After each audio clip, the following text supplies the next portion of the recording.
Atenção! Começa agora uma teleaula de Química do Ensino Médio. Você vai assistir a teleaula de número 12. Bons estudos!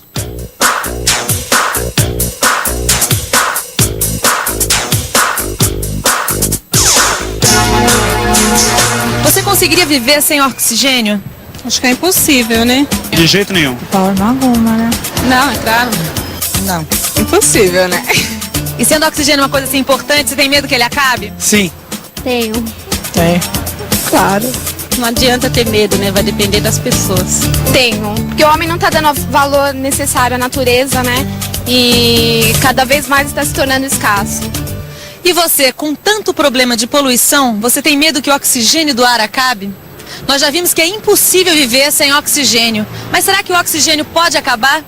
Se você ficou em dúvida, assista a nossa teleaula de hoje. Porque nós vamos acabar não com o oxigênio, mas com as dúvidas. Hoje você vai ver que as plantas são as grandes produtoras de oxigênio. Que existem dois tipos de substâncias, as simples e as compostas. E vai aprender também o que é fotossíntese e o ciclo do carbono. E aí, todo mundo preparado? Nossa teleaula está começando.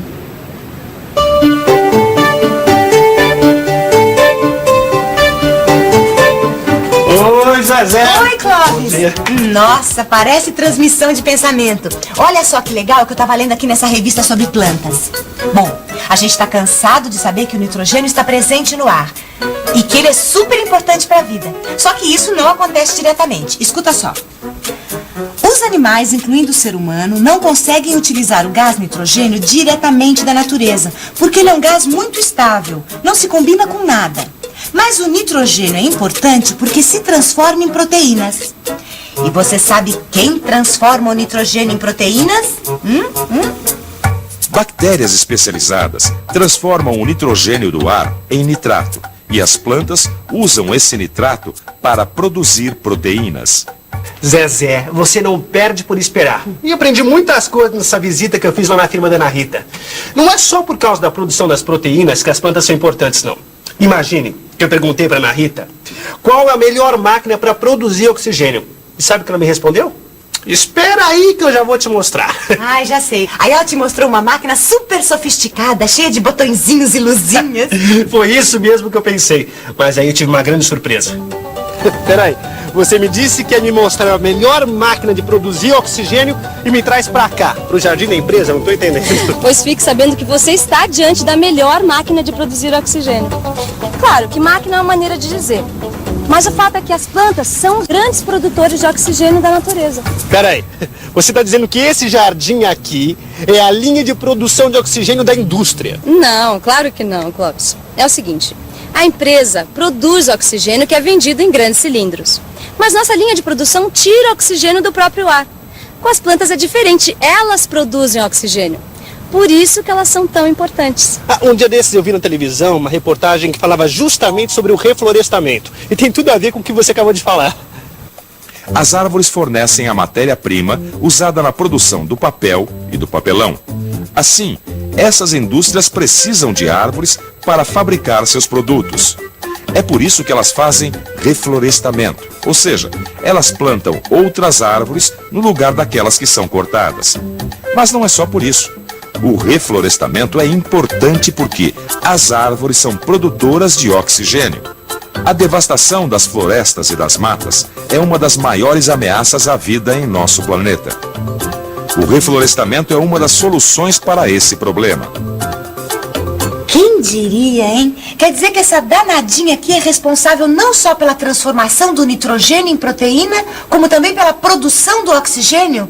Que importância, hein, dona planta? Pois é, Zezé, não é à toa que a gente vive lendo nas revistas que a preservação do verde é tão importante.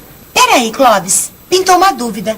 Será que essa plantinha aqui, tão novinha, ela já trabalha que nem gente grande? Quer dizer, será que ela produz o mesmo oxigênio que uma árvore de, sei lá, 100 anos produz?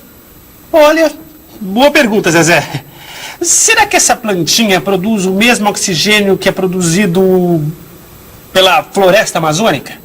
Ou será que é um oxigênio mais ralinho porque é uma plantinha novinha? O que você acha?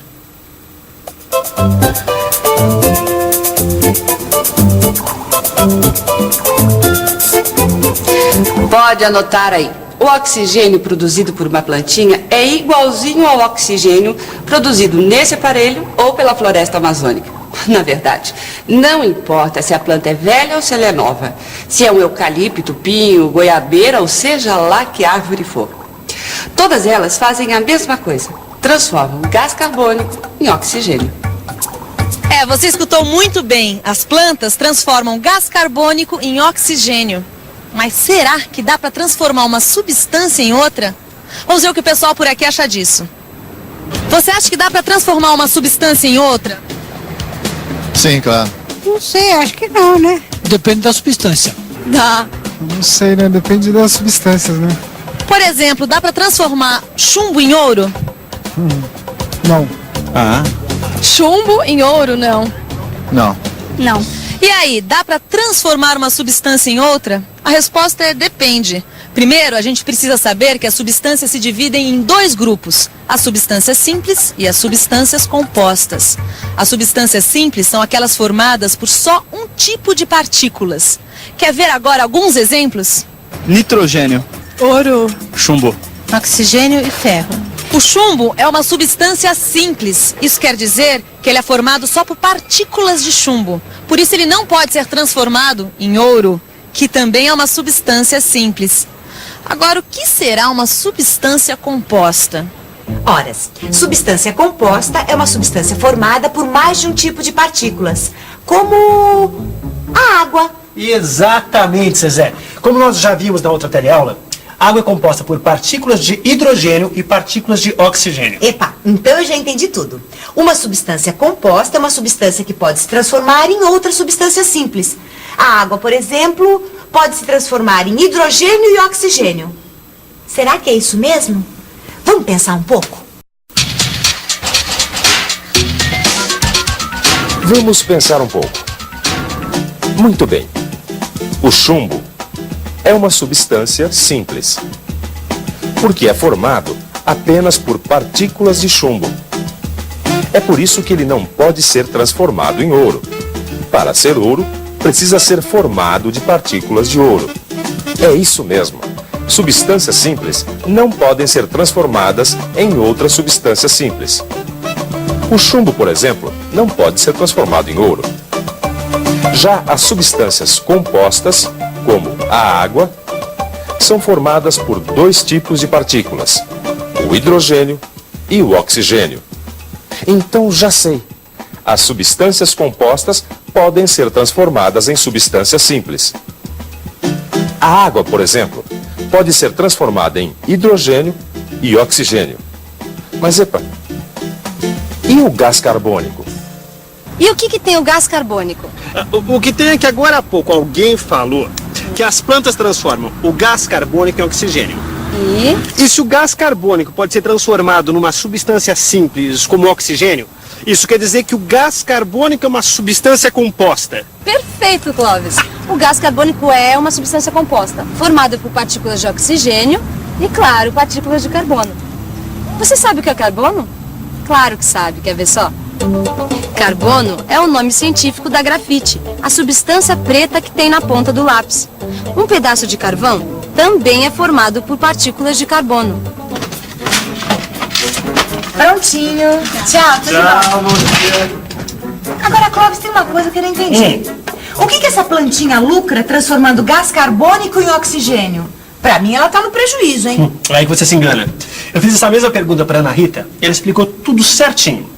A plantinha transforma a água mais gás carbônico em celulose e oxigênio. É o seguinte: Gás carbônico, mais água, mais luz, dá glicose mais oxigênio. a celulose é uma espécie de açúcar que a planta precisa para crescer e ficar forte. Quer dizer, então, que a planta produz ao mesmo tempo alimento para ela mesma e oxigênio para a natureza? Exatamente, só que isso acontece durante o dia, porque esse fenômeno precisa de luz para se realizar. E esse fenômeno não tem nome, não? Claro que tem. Esse fenômeno chama-se fotossíntese.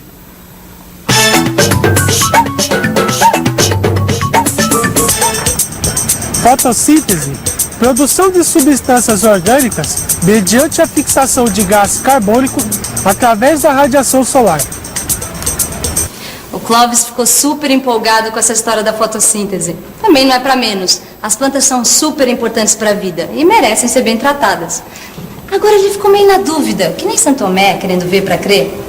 Tem uma experiência que dá até pra fazer em casa, pra provar que as plantas produzem oxigênio. É o seguinte... É só colocar uma dessas plantinhas de aquário num copo de vidro com água. Aí, tem que colocar no sol ou acender uma lâmpada junto ao copo, porque a fotossíntese precisa da luz. Depois, é só esperar um pouquinho e observar. Vão começar a se formar bolhas de oxigênio produzidas pela plantinha.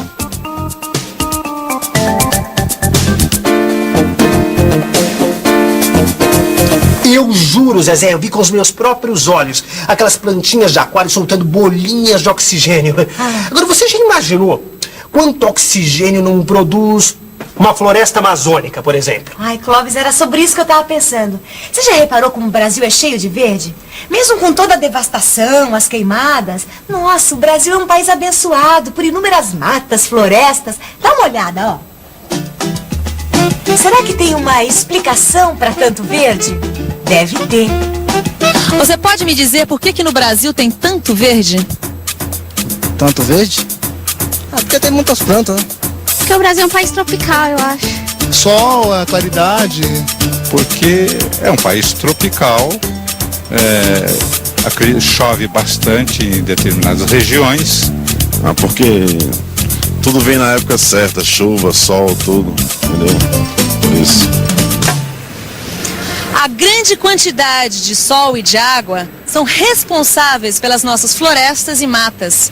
Como nós vimos, a luz e a água são fundamentais para a planta produzir seu próprio alimento e para crescer mais rápido. Só para te dar um exemplo, olha só essas árvores aqui. Levaram mais ou menos uns 6 anos para ficar deste tamanho. Mas se nós estivéssemos na Alemanha, elas levariam uns 20 anos para ficar deste tamanho. Será que eu preciso dizer mais alguma coisa? Ainda tem uma coisa super importante para dizer antes de terminar essa teleaula. É o seguinte, as substâncias que estão no ar são muito importantes para a vida na Terra. O gás carbônico, por exemplo, ele é super importante para manter a temperatura no nosso planeta. Ele faz parte do ciclo do carbono na natureza. É mais ou menos o seguinte, as plantas, na ausência da luz, produzem gás carbônico. Já os seres humanos e os animais produzem gás carbônico através da respiração. Matéria orgânica em decomposição também produz gás carbônico. O petróleo e o carvão que estão embaixo da terra também são transformados em gás carbônico pelas fábricas e pelos veículos, através da queima de combustíveis. Por sua vez, esse gás carbônico que está no ar é usado pelas plantas na produção de oxigênio e celulose. E assim, o carbono fica girando pela natureza. O problema é que a produção do gás carbônico tem crescido muito nos últimos 100 anos.